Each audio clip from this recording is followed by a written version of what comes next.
All right, everyone, buckle up, grab your 9-iron, and brace yourselves. Because Adam Sandler is back. And yes, you heard that right. It's Happy Gilmore 2, nearly 3 decades after the original cult classic teed off in 1996. But is it any good? Well, let's just say this Netflix sequel is terrible, and fans will absolutely eat it up.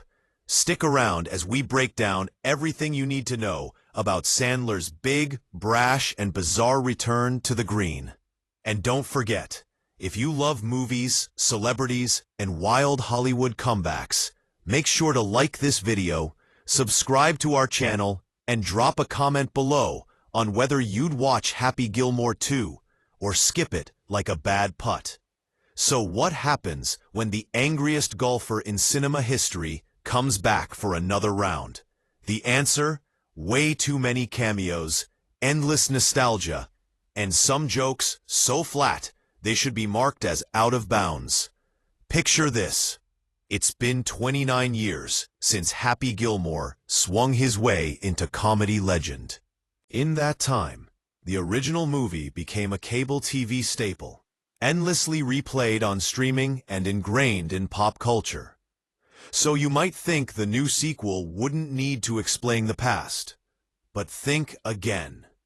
Happy Gilmore 2 hits you over the head with flashbacks, callbacks, and enough clips from the first film to make even the biggest fans roll their eyes. And let's talk about the plot, if you can call it that. Adam Sandler's Happy is now a washed-up, beer-soaked shadow of his former self. In the film's darkest and weirdest twist, Happy accidentally killed his beloved wife Virginia with, you guessed it, a golf ball. Julie Bowen wisely checks out of the movie early, making only a few ghostly cameos. Now broke, heartbroken, and haunted, Happy barely scrapes by at a supermarket job. And worse, his daughter Vienna, played by Sandler's real-life daughter Sunny, needs money for an elite ballet school in Paris. So what does a former golf legend do? Naturally, he heads back to the course. Enter John Daly, living out of Happy's garage, who basically tells Happy it's time to sober up and swing again. Happy's first game back? It's a disaster. Surrounded by random strangers, including Eric Andre and Margaret Qualley, Happy's rusty swing and legendary temper flare up instantly. But after hitting rock bottom, he lands in an alky support group run by none other than Ben Stiller's character Hal. Remember him as the retirement home orderly? Sadly, Stiller's usual comic magic feels missing. Encouraged by a parade of real-life pro golfers, Happy heads back to the circuit. But forget Shooter McGavin. Happy now faces Maxi Golf, a new freak show of surgically enhanced athletes and over-the-top showbiz antics. Benny Safdie plays the group's CEO, turning in a weirdly gross performance as a guy whose toxic breath becomes a running gag. For fans who loved Sandler's serious turn and uncut gems, it's a strange sight. But yes, the question you're really asking, does Shooter McGavin come back? Absolutely. Christopher McDonald returns, fresh out of a mental institution. And instead of being rivals, Shooter and Happy join forces, sharing one of the film's wackiest scenes, a cemetery brawl surrounded by gravestones bearing the names of long-gone characters like Bob Barker. And because it wouldn't be a Happy Gilmore sequel without a Chubbs cameo, we get Slim Peterson, Chubbs' son, played by Lavelle Crawford. Just like dear old dad, he's got a fake hand that keeps falling off at the worst times. Now let's be honest, the film is practically drowning in nostalgia. Almost every minute is a wink or nod to the original. It feels less like a sequel and more like a giant reunion special where everyone was invited, even if they didn't bring any jokes.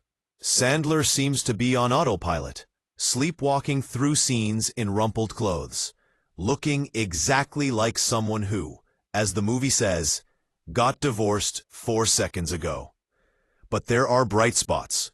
Christopher McDonald goes all in, bringing back that wild-eyed shooter energy. And Bad Bunny? Surprisingly hilarious as Happy's new caddy. There's even an insane scene where Bad Bunny slathers a shirtless Travis Kelce with honey. Yup, you heard that right. Beyond that, the movie mostly reuses the same old gags. Happy drinks out of anything: coffee pot, flower vase, dog bowl, and people get smacked by flying golf balls. It's crude, it's dumb, and for longtime fans, that's exactly the point. In the end, Happy Gilmore 2 isn't aiming for fresh laughs or clever writing. It's here to remind fans why they loved the original, with cameo overload, silly brawls, and Sandler's signature brand of just don't care comedy. Is it good cinema? Absolutely not. But if you're the kind of fan who knows every quote from the first movie, this might be the guilty pleasure you've been waiting for. So what do you think? Will you watch Happy Gilmore 2 or skip this round completely? Let us know in the comments. And hey, if you enjoyed this video, smash that like button, share it with your friends, and subscribe for all the latest in movies, celebrities, and pure Hollywood madness. Thanks for watching. And remember, keep your temper on the course, or at least try.